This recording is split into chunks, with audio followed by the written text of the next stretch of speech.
महाराष्ट्रातील latest news पाहण्याकरिता आमच्या शिवसकाळ न्यूज चॅनलला आजच सबस्क्राइब करा, बेल आयकॉन प्रेस करा। कोरोना प्रतिबंधक लस उत्पादन करणाऱ्या पुण्यातील सिरम इन्स्टिट्यूटचे अदर पुनावाला यांना धमकावण्यात आल्याचं प्रकरण अत्यंत गंभीर आहे। पुनावाला यांनी स्वतःच लंडनमध्ये एका मुलाखतीत महत्त्वाच्या राजकीय व्यक्तीने धमकावल्याची माहिती दिली असून त्यांना धमकी देणारा राजकीय व्यक्ती कोण आहे याचा खुलासा पुनावाला यांनी करावा। पुनावाला यांनी देशहितासाठी लंडनमधून लवकरात लवकर भारतात येऊन लसींचे मोठ्या प्रमाणात उत्पादन करावे आणि भारताची लसीची गरज भागवावी। गरज पडल्यास पुनावाला यांना राज्य सरकार व काँग्रेस सुरक्षा पुरवेल असं वक्तव्य महाराष्ट्र प्रदेश काँग्रेस कमिटीचे अध्यक्ष नाना पटोले यांनी केले आहे। आदर पुनावाला यांनी परवा जे लंडनमध्ये टाइम्स नावला जे स्टेटमेंट केलं होतं की मी भारतात परतणार नाही आणि भारतात माझ्या जीवाला धोका आहे, अशा पद्धतीचं वक्तव्य परवा आदर पुनावालाने केलेलं होतं। आज त्यांचं स्टेटमेंट आलं की मी भारतात वापस येणार आहे, तर काँग्रेस पक्षाच्या वतीनं आम्ही त्यांचं स्वागत करतो। त्यांना आपल्या मायभूमीचं देशाची आठवण येऊन देशाच्या जनतेसाठी या कोरोनाच्या महामारीमध्ये लस भारतात तयार करण्याचा त्यांनी निर्णय केलेला आहे, त्याचा आम्ही स्वागत करतो आहे। खरं तर एक गोष्टीचा खुलासा आदर पुनावालांनी केला पाहिजे की आखरी त्याला कोणी धमकवलं होतं, कारण की केंद्र सरकारने त्यांना Y+ सिक्युरिटी त्यांना दिलेली आहे। आता हे सिक्युरिटीच्या मागचं राजकारण काय? कारण की आदर पुनावालाने कुठलीही राज्य किंवा केंद्र सरकारला संरक्षण मागितलेलं नव्हतं। आपला नियम आहे की संरक्षण मागायचं पहिले अर्ज केला पाहिजे आणि मग कुठल्या कारणासाठी काय त्यांना त्यांच्या जीवाला धोका आहे का, या सगळ्या गोष्टी त्याच्यामध्ये तपासल्या जातात आणि नंतरच या सुरक्षेच्या व्यवस्था केल्या जातात। पण केंद्र सरकारने एकाएकी त्यांना ही सुरक्षा का प्रदान करावी, त्याच्या मागचा खेळ काय आहे, या सगळ्या गोष्टीचाही खुलासा या निमित्तानं केंद्र सरकारने करावा आणि आदर पुनावालांनी करावा। आमची एवढीच एक मागणी या निमित्तानं आहे की त्यांनी केलेलं परवाचं स्टेटमेंट त्याबद्दल एक चिंता आमच्या काँग्रेसच्या मनामध्ये निर्माण झालेली होती। कोरोनाच्या महामारीमध्ये मोठ्या प्रमाणात लसीकरण न झाल्यामुळे आपल्या देशात मोठ्या प्रमाणात मृत्यू होत आहे।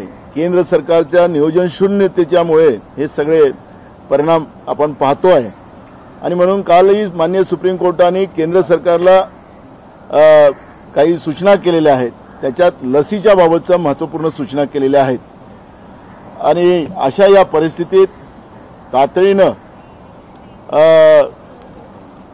आदर पुनावालांनी त्यांच्या झालेल्या घटनेचा खुलासा करावा आणि त्यांच्या जीवितात समजा देशामध्ये धोका असेल तर काँग्रेस त्यांच्या पाठीशी आहे, त्यांच्या जीविताचं रक्षण करायला काँग्रेस सक्षम आहे। पण कुठल्याही परिस्थितीत महाराष्ट्रात जे त्यांचं लसीकरणाचं फॅक्टरी आहे त्याच्यामध्ये उत्पादन करून देशाच्या लोकांना लस मोठ्या प्रमाणात पुरवण्याचं काम त्यांनी करावं, ही मागणी या निमित्तानं आमची आहे। सध्या लसीला खूप मोठी मागणी आहे, लस संजीवनी म्हणून आता सध्या सगळेजण त्याच्याकडे पाहतात आणि ह्याच्यामध्ये खूप मोठा व्यवसाय कुठेतरी मागे दडला असल्या कारणाने व्यवसाय रायवली म्हणून याच्या धमक्या त्यांना देण्यात आलेल्या आहेत का? आपण पाहिलं की त्यांचा जो इंटरव्ह्यू होता त्याच्यामध्ये त्यांनी सांगितलं की मला फोनच्या माध्यमातून शिरच्छेद करण्याची धमकी आलेली आहे, ते खरे बोललेले आहेत। परवा भाजपच्या वतीनं सांगण्यात आलं की शिवसेनेने आंदोलन केलं, आंदोलन हा भाग वेगळा आहे, पण शिरच्छेद करणारे हे कोण याच्याबद्दलचं खरं त्यांनी सांगावं। आणि त्यांना फोन आला, आता त्याला आदर पुनावालाला फोन करणारा माणूस लहान नसू शकतो, तो मोठाच माणसाने त्यांनी सांगितलं की मोठ्या राजकारणी लोकांनी मला या पद्धतीची धमकी दिलेली आहे। ही गोष्ट खऱ्या अर्थानं महत्त्वाची आहे आणि म्हणून आदर पुनावालांनी ही वास्तविकता देशाच्या समोर मांडावी, ही मागणी आमची आहे। पण एक सगळ्यात तुम्ही आता म्हणाले की त्यांना सिक्युरिटी दिली आहे, या सिक्युरिटीच्या मागे खरं कारण दडलंय. नक्की त्या सिक्युरिटीपासून त्यांना धोका आहे का? बिलकुल आहे धोका, कारण की आखरी त्याच्या माध्यमातून रेकी पण होऊ शकतं. आधार पुरावाल्यावर नजर ठेवायचं, कारण की आधार पुरावाला देशामध्ये नाही आहे. ते एकदा प्रधानमंत्री तिथं आले होते त्यावेळेस आधार पुरावाला विदेशातून इथं आलेला होता. जो माणूस देशात नाही अशा व्यक्तीला, आणि कुठलाही अर्ज नाही अशा व्यक्तीला केंद्र सरकार वाय सुरक्षा देत असेल तर याच्यामध्ये खूप सारं लपलेलं आहे, हे आमचं म्हणणं आहे. याच्या मागे काय तुम्हाला काय कारण वाटतं की काय हे सगळं घडलं त्या अशा पद्धतीने?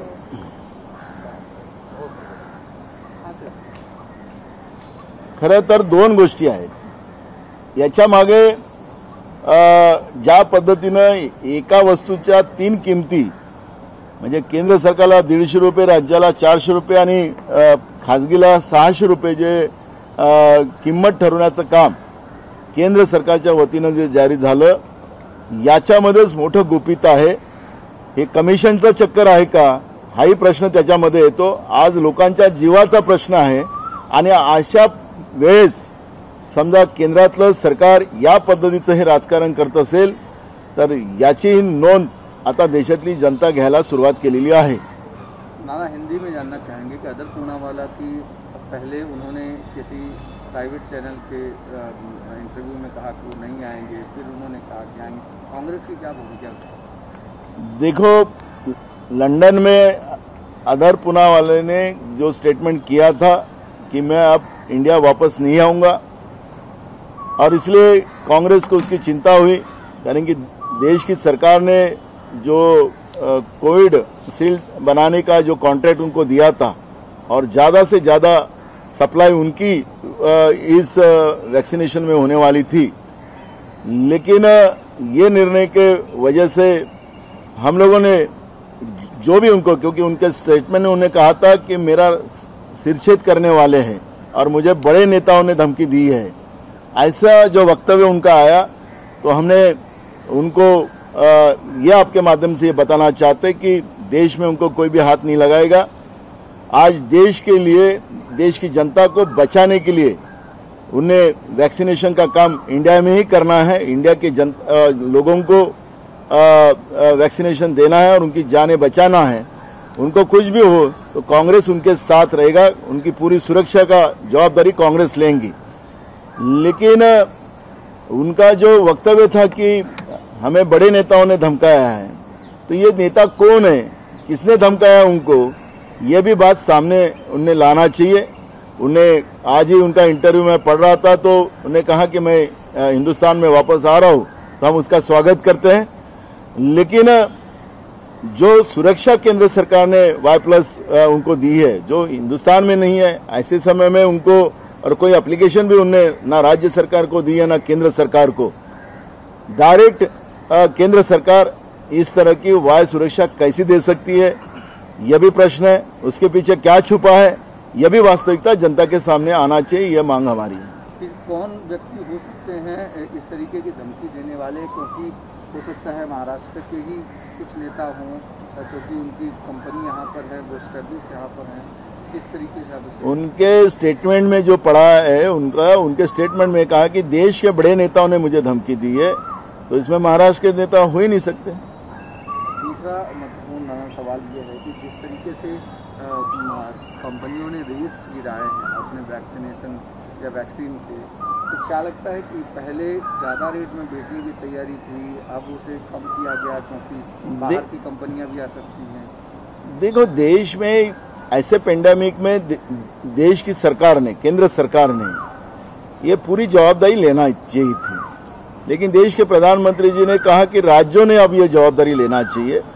तो ऐसे समय में एक प्रश्न आया, और उस समय में रेट भी डिसाइड हुआ कि केंद्र को 150 रुपया, राज्य को 400 रुपया और प्राइवेट को 600 रुपया. इस तरह दुनिया में ऐसे एक चीज के 3 रेट हो नहीं सकते, लेकिन मोदी है तो कुछ भी है, ऐसा जो विश्लेषण बार बार बोला जाता था, उसकी जो बात थी वो आज जनता के सामने आई है.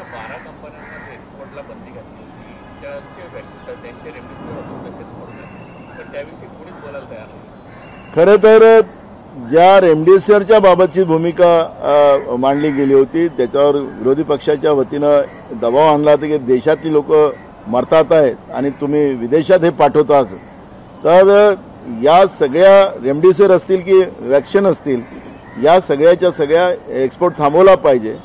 त्यानिमित्तानं केंद्र सरकारने ते थांबवलेत, पण केंद्र सरकारने रेमडेसिवीर खुल्या बाजारामध्ये आणायला पाहिजे होतं जेणेकरून काळा बाजार झाला नसता. त्यांनी मुद्दामून तो दाबून ठेवलेला आहे.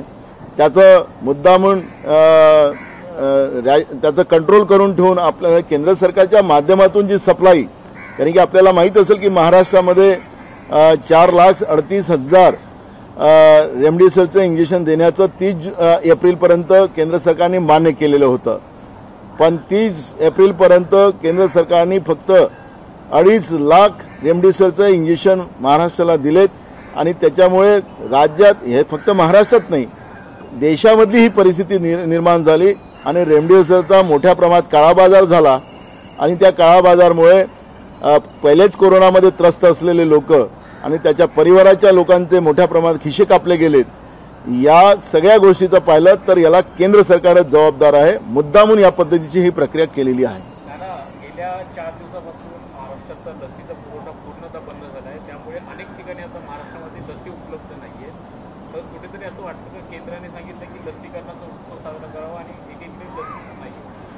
आपण पाहिलं असेल की काल माननीय सुप्रीम कोर्टाने हेच गोष्ट निदर्शनास आणून दिलेली. याच्याबद्दलचं वारंवार सोनियाजी गांधी आणि राहुल गांधीजी सातत्यानं वक्तव्य करत होते. काल माननीय सुप्रीम कोर्टाने तोच वक्तव्य केलेलं आहे आणि केंद्र सरकारला सांगितलेलं की मोठ्या प्रमाणात लसीची उपलब्धता करून देणं हे केंद्राची जबाबदारी आहे. पण आज कोविशिल्ड असेल किंवा कोवॅक्सिन असेल यांच्याकडून जी काही माहिती येत आहे त्यांच्याजवळ आता लसी उपलब्ध नाहीत आणि त्याला अजून वेळ लागेल अशा पद्धतीचं 3-4 महिने त्याला लागतील अशा पद्धतीचं वक्तव्य त्यांच्याकडून येते आहे.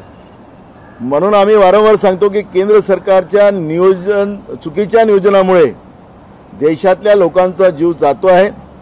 जे राजकारण सातत्यानं केंद्रातली सरकार करते आहे लोकांच्या जीवाशी, म्हणून माननीय सुप्रीम कोर्टाने याच्यामध्ये सुमोठो एक निर्णय घेतला पाहिजे. नॅशनल गव्हर्नमेंट देशामध्ये आता आणलं गेलं पाहिजे. ही परिस्थिती आज देशामध्ये निर्माण झालेली आहे. तुम्ही आदर पुनावाला यांच्या बाबतीत म्हणाला, पुण्यात ही संस्था आहे, महाराष्ट्र सरकारकडून त्यांना काही सुरक्षा पुरवली जाणार आहे का? कारण की त्यांचा काही आक्षेप आहे, काही राज्यांचे मुख्यमंत्री त्यांच्यावरती दबाव आहे. आखरी केंद्र सरकारने त्यांना Y+ सिक्युरिटी दिलेली आहे. अजून काय सिक्युरिटी पाहिजे असेल तर दिली जाईल, कारण की राज्य सरकारची भूमिका स्पष्ट आहे की राज्यातल्या जनतेबरोबर देशाच्याही जनतेचं लसीकरण झालं पाहिजे, लोकांचा जीव वाचला पाहिजे, त्याला पाहिजे तेवढी सिक्युरिटी. आणि काँग्रेस पक्षाच्या वतीनंही सुद्धा त्यांचा पूर्ण सुरक्षेची जबाबदारी काँग्रेस पक्ष घेईल अशी पद्धतीची आमची भूमिका आहे. एक दुसरा मुद्दा आहे की चंद्रकांत पाटील असं म्हणाले की छगन भुजबळ हे उत्तर देताना त्यांनी जरा सांभाळून बोलावं, ते बेलवरती बाहेर आहेत, निर्दोष सुटलेले नाहीत, अशा पद्धतीनं धमकी दिली जाते. अरे असं आहे, आता चंद्रकांत पाटील साहेब असतील किंवा छगन भुजबळ साहेब असतील, हे दोघांचं व्यक्तिगत काही प्रॉब्लेम असतील त्याच्यावरती चर्चा झालेली आहे. पण मला असं वाटतं की इकडे आपण एकाकडे एक बोट दाखवत असो तर 4 बोटं आपल्याकडे असतात. केंद्रामध्ये काय स्थिती आहे चंद्रकांत पाटीलांनी तेही पण बघावं. म्हणजे गृह खात्यापासूनच सुरुवात करावी केंद्रातल्या. बंगालमध्ये जी निवडणूक झाली त्यामध्ये एक कैलास विजयवर्गीय त्यांचं म्हणणं आहे की शरद पवारांमुळे तिथे भाजपचा पराभव झाला, सगळ्या विरोधकांना मनसुख यांना आपल्याला मूळ प्रश्न आहे आदर पुनावालाचा आहे. आता वर्गीस काय बोलले, काय झालं, त्याचं आपल्याला काय उत्तर द्यायचं काम. एक सवाल खासकर के पंढरपुर सीट को लेकर है. तीनों पार्टियों के संयुक्त चुनाव के बाद भी वो सीट हारने की बेसिक वजह क्या वहाँ पर सरकार का एंटी इनकम्बेंसी फैक्टर चल रहा है? नहीं, वहाँ पर लोकल, क्योंकि ये बाई इलेक्शन था और ये लोकल इशू पे लड़ा गया था. विट्ठल सहकारी शक्कर कारखाना जो है उनके कुछ पेमेंट के इशू थे और उनके लोकल इशू के आधार पर वो इलेक्शन लड़ा गया था. वो आपने सबने देखा. और लोकल इलेक्शन हुआ तो सरकार ने जो काम किया है 1.25 साल में वो निश्चित रूप से एक अच्छा काम किया है। उसका परिणाम ये इलेक्शन पे नहीं था, लोकल इश्यू पे इलेक्शन हुआ था। Bureau report Shivsakal news. महाराष्ट्रातील लेटेस्ट न्यूज पाहण्याकरिता आमच्या शिवसकाळ न्यूज चॅनलला आजच सबस्क्राईब करा, बेल आयकॉन प्रेस करा। सरकार मान्य शिववैदिक विवाह मंगल कार्यालय नालवाडी वर्धा। आमच्या इथे हिंदू धर्माच्या आणि बौद्ध धर्माच्या रीतिरिवाजाने जातीय तसेच आंतरजातीय विवाह लावून दिले जातात।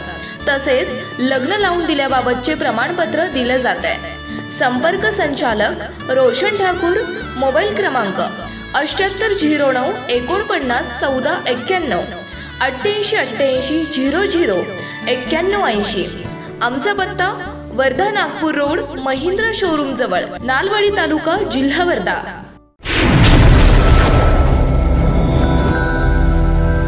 शिवसकाळ न्यूज, महाराष्ट्राचा बुलंद आवाज।